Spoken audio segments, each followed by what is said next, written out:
It's Wednesday. I've given myself a couple of days off as advised by the doctor. I'm taking it easy this week. So for the next 24 hours, I've decided I'm going to go fishing. I'm just loading all of the carp gear into the back of the motor, which always amazes me how much stuff I take just for a 24-hour session. Now I might be overgunning it, but I've never been to this venue before and I don't want to forget anything. Especially my wheelbarrow handles, because I've forgotten them twice on previous trips. Now they're in, I know everything's in.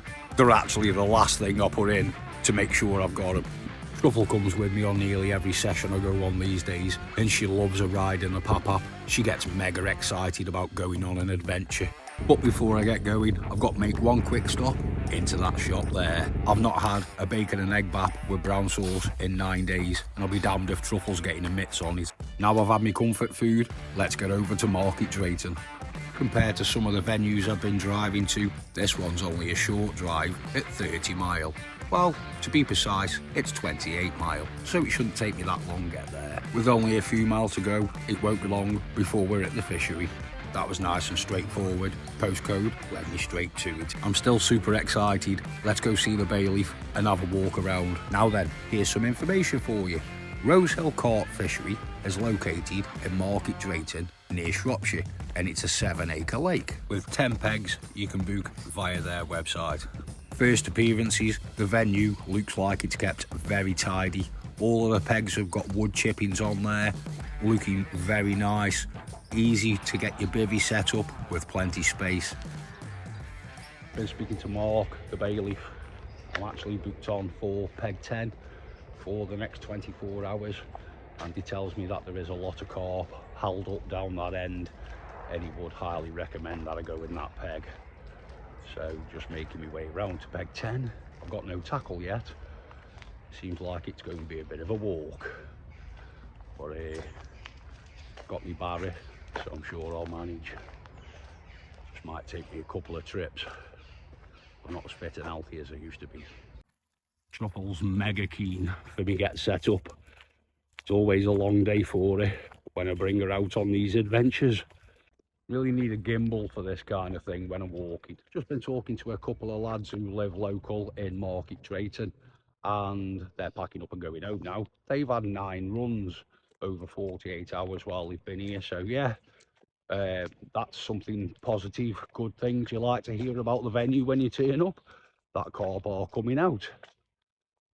It is a bit of a walk around to peg 10, particularly the long way around, so we're not going the long way around, going back to the car, and we can get to peg 10 via another gate that is right by peg 10.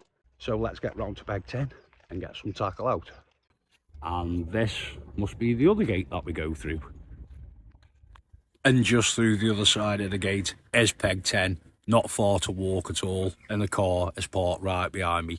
Spent about the last 40 minutes getting everything set up. When you arrive in your peg, you'll find that there's a cradle, weigh sling and a landing net already supplied by Rosehill Carp Fishery, and these are on every peg around the lake, which I think is an absolute perk, and you don't have to bring your own. If you're new to the channel, my name's Lee and welcome to Bedtime Stories, Carp Adventures. If you're a returning Z-head, it's good to have you back. Welcome to Rosehill Carp Fishery. I've been watching the water for about 15 to 20 minutes. Now I've finished my cup of tea, let me talk you through the setup. At the moment, the left rod is set up on a zig because there's lots of carp on the surface, and the mix I'm using is a typical zig rig mix, you might say. Sweet corn with a few crushed boilies. Maybe every hour or so I put 2 small spoms over the zig. It's only a small amount of bait. So how's the middle rod set up? The middle rod is fished on a helicopter lead system with a 5-inch stiff boom on a Ronnie rig with a 12mm acid pear pop-up from CCW baits. Using the boat, I've sent the right rod out just to the tree in the centre of the screen. It's probably about 3 to 4 foot off the bank, and probably about 4 foot deep as well, just going up the slope. And the mix I'm putting out in the boat, just a bed of carp pallets spread out, nothing complicated on that right rod, keeping it very simple. Now on the right rod, I'm using a solid PVA bag to match the bed of pallets I'm putting out with the boat. Inside the solid PVA bag's just a 3-inch soft, supple, braided section with a size 6 wide gape beaked hook. The hook bait choice this time, a chopped down MCS, monster crab and squid wafter.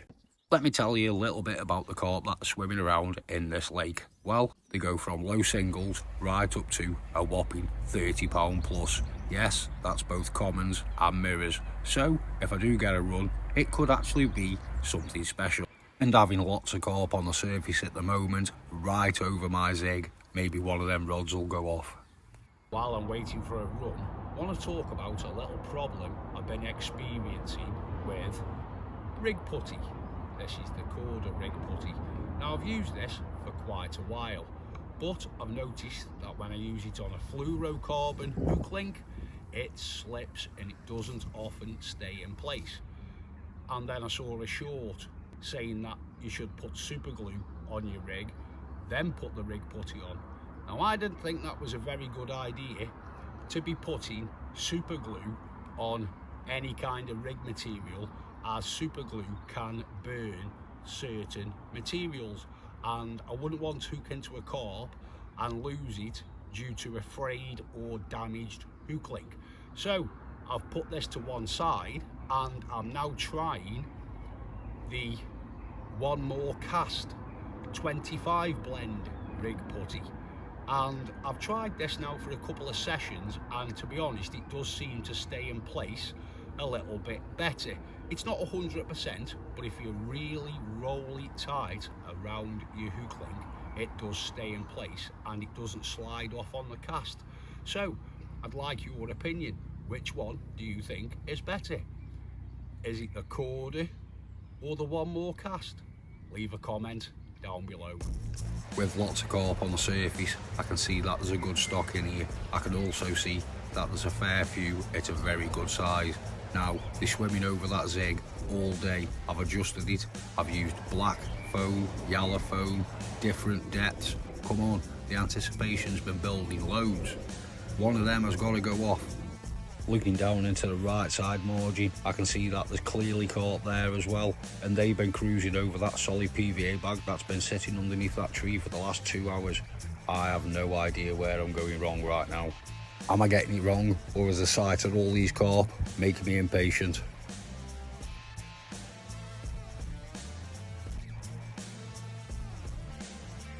Now, I have been really patient for the last couple of hours, just sitting on my hands. You know, you don't really want to be disturbing the swim too much, but I have had to wheel the rods in and get them set up for the night with some fresh bait on and get them back out on them spots. Today has gone extremely quick. I think that's what happens when you're enjoying yourself. Never been to this venue before, so, you know, really excited, and time's flown by. Yeah, carp have stopped moving around on the surface now, and maybe they'll get their heads down through the night. I'm pretty sure that I should nick a bite. The amount of carp I've seen down here, you know, statistics and all should say nicking at least one bite out of them all is very possible. But this is carp fishing, we'll see what happens. About 20 minutes ago I reeled the zig rod in and decided I was going to swap that rod over and put a bottom bait out. Let's see what happens. I'll tell you in the morning what happened. I need to try get some sleep. The last thing I remember saying to you before I stopped filming was, I need to try and get some sleep. Well, I haven't had any sleep because the road is so noisy. It's kept me awake all night, and I really do need a brew.